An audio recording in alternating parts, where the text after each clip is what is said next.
মন্দিৰ আছে মন্দিৰৰ অৱস্থা কি, মছজিদ আছে মছজিদৰ অৱস্থা কি, এইবিলাক গোটেই বা গীৰ্জা আছে গীৰ্জাৰ অৱস্থা কি, এইবিলাক গোটেই আমাৰ BTCত 15টা সমষ্টি আছে।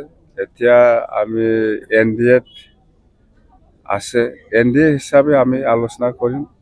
গোটেই অসমত 126টা সমষ্টি আছে, 126টা সমষ্টিত AGPয়ে কিমান ল'ব পাৰে বা BJPয়ে কিমান ল'ব পাৰে বা BPF হিচাপে কিমান ল'ব পাৰে, আৰু যিমান দল আছে NDA হিচাপে আমি সমষ্টিবিলাক আলোচনাৰ মাজেদি ভাগ কৰি লওঁ। নাই, এইটো আলোচনাৰ মাজেদি হ'ব। এতিয়া 2026ৰ এছেম্বলি নিৰ্বাচনৰ কাৰণে NDA হিচাপে আলোচনা আৰম্ভই কৰা নাই, নিশ্চয় কৰিব।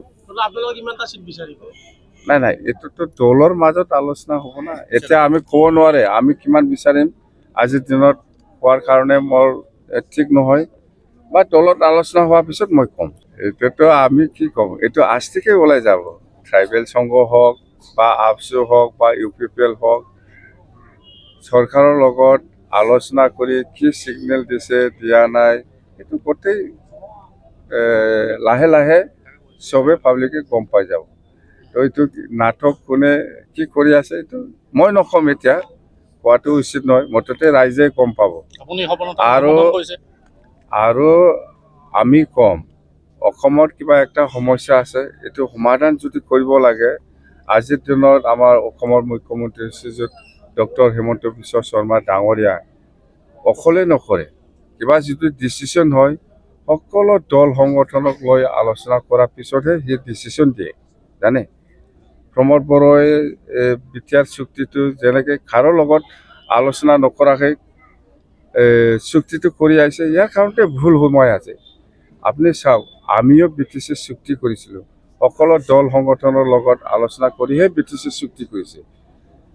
মই ভাবোঁ এই জনজাতিকৰণৰ ক্ষেত্ৰত আমাৰ অসমৰ মুখ্যমন্ত্ৰী ডাঙৰীয়াও অসমৰ যিমান দল সংগঠন আছে, ট্ৰাইবেল হওক নন ট্ৰাইবেল হওক, কোনোবা অসমীয়া হওক, কোনোবা ৰাজবংশী হওক, কোনোবা গাৰো ৰাভা, কোনোবা নাথযোগী, সব দল সংগঠনত আলোচনা কৰাৰ পিছতহে এই জনজাতিকৰণত কি কৰাটো উচিত, সেইটো নিশ্চয় আনএনিমাছ ডিচিশ্যনত আহিছে। মই যিমান দূৰ জানো বা যিমান মোৰ লগত কিন্তু আলোচনা হোৱা নাই এতিয়ালৈকে।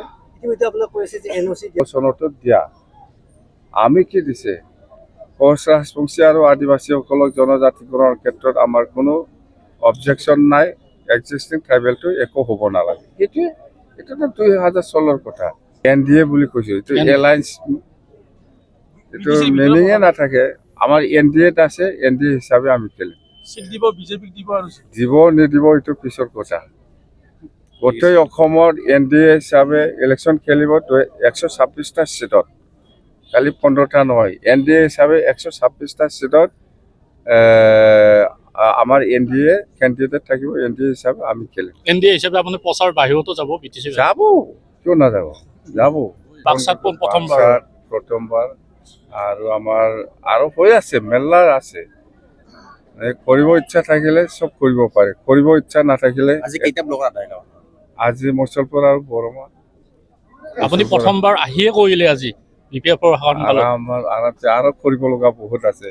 মই কৈছো না, আমাৰ ৰাইজে কি বিচাৰিছে ইয়াতকে ডাবল গুণ মই কাম কৰি পেলাই দেখুৱাই দিম।